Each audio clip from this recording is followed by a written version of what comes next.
kuanza ukulima seriously nimeanza wakati nilikataa kufanya kazi Nairobi, kazi za ofisi. Nikaamua nirudi kwa shamba ya baba na mama, at least pia niwe nikilisha watu wa ofisi.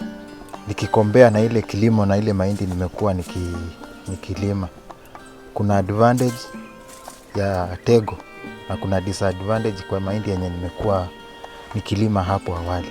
Inakuwa haraka, inaenda kulingana na muda wake. Wakati baridi inakuja haivunji mahindi ya tego, na wakati hii ingine upepo inakuja most of them inaanguka. Weather mwaka huu haikuwa constant, kulikuanga na drought, kunakuwa na mvua, lakini tego nayo hiyo nini zote ina survive. Ni wengi wameniuliza vile wanaweza pata hii mbegu juu wamekombea na hizi mbegu zingine napandanga, wameona hii kwa afadhali kuliko hizi zingine.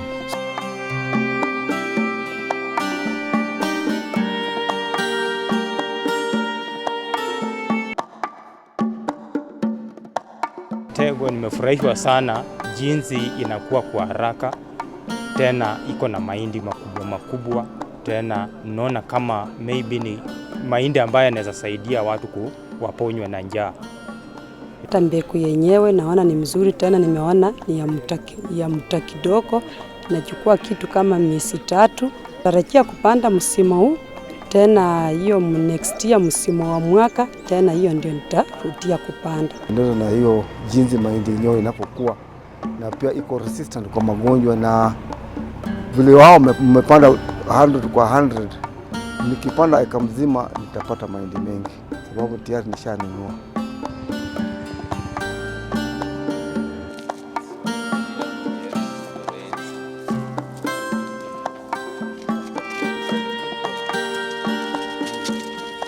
It has been with good harvest because this one is the 3rd planting, and when I started I saw it was better than what I had in some other varieties.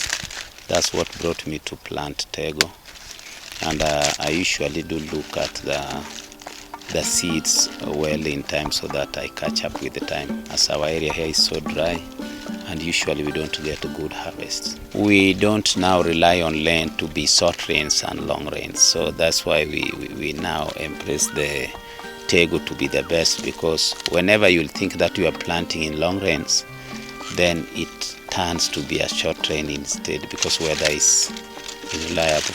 This is what I rely on for food and also for my animal feeds by making silage out of it. So if I get the fast growing variety like a Tego, then I know my animals will also do better with it, because even the residues we do feed them to animals. So I think it's a win-win situation whereby my house will have something for the daily food, and then my animals also will have the stovers for my milk production.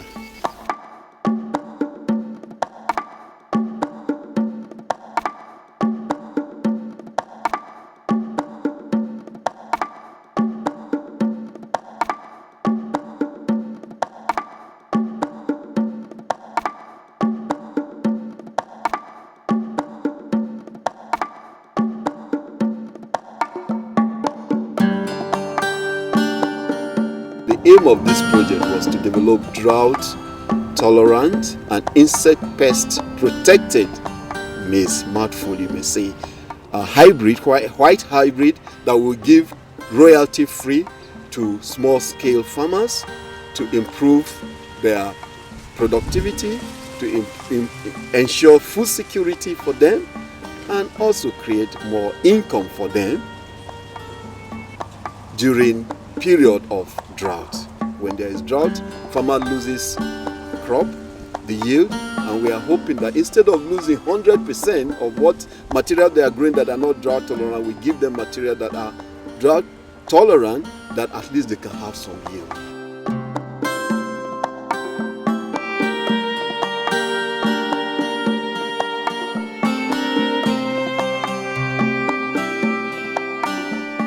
Farmers really like it. The few that planted it have got very good response.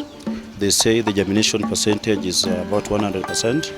Of course, there's very few possibility of doing gapping because the germination percentage is very high. Farmers who planted it are asking for it this time around, and they are promising to take maybe even in large bulk. Interested to order it because of the demand from the farmers. And then the second thing, there was field days that I've done. Those who have seen it in the field are able to come and advising us to stock for them.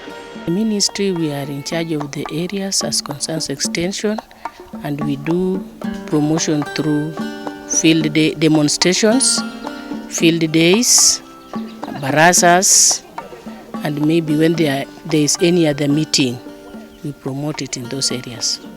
One big effort really is to encourage the farmers, the local farmers who are used to certain varieties, that the scientists or science has developed other new varieties which can yield more, and therefore they go for them.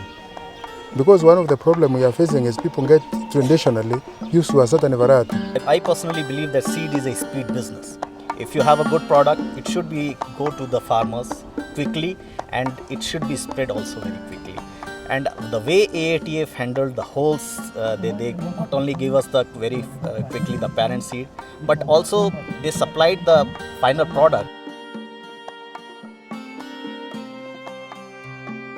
We are funding ATF to promote this technology. We believe in this variety and this technology. I must say I'm very impressed. The variety is doing very well.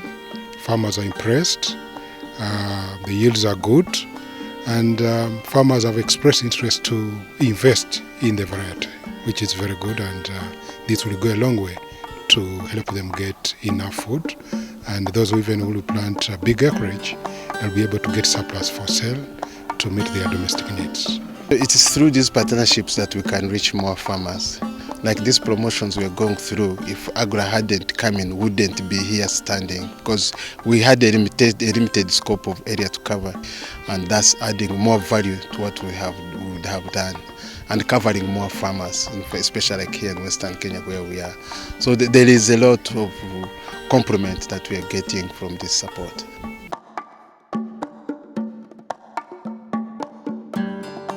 One challenge I think which is cutting across is the seed. Right now there are very few seed companies producing this seed. Actually most of them are just bulking, which means they'll be able to put seed on the market on their own in the next 2 years. So if they don't, then the farmers will lose interest.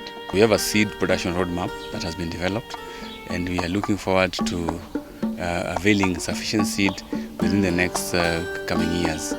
And also we have also given the parental lines, what we call parental lines, to other seed companies to also start producing their own certified seed. So we are doing that two-pronged approach to ensure that seed will be there and sustainably in the market. With the partnership that we have created, the project, the seed company and the farmers are in for a good time in terms of having very good high quality seed, and we increase their productivity, the yield, and of course, in the long run, we expect that this will improve their livelihood, improve their income. Many who cannot take their children to school, obviously, will be able to take their children to school because they will now have more yield, more income being produced through the project.